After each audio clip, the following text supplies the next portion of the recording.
అంతేకాదు రాజకీయాలంటే భయపడే రోజులు వచ్చాయన్నారు స్పీకర్. మాక్ అసెంబ్లీలో పిల్లలు బాగా చేశారని, రాజకీయ నాయకుల మనసుల్లో కుతంత్రాలు ఉంటాయన్నారు అయ్యన్న. రాజకీయాలంటే భయం పడే రోజులు వచ్చాయి. గతంలో మనం చూసాం. రాజకీయాలు ఎందుకండి అని ఆలోచించే పరిస్థితుల్లో ప్రజలు వచ్చారు. అది తప్పు.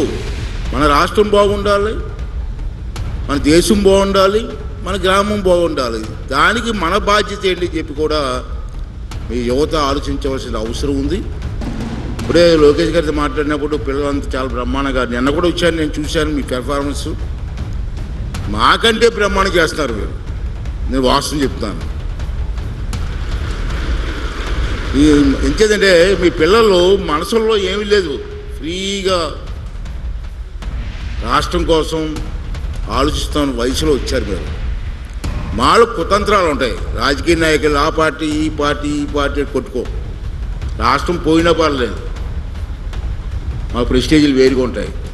అంచే స్వచ్ఛందమైన మనసుతో రాజకీయాలు చేస్తే రాష్ట్రం ఎందుకు బాగుపడుతుంది, దేశం ఎందుకు బాగుపడుతుంది.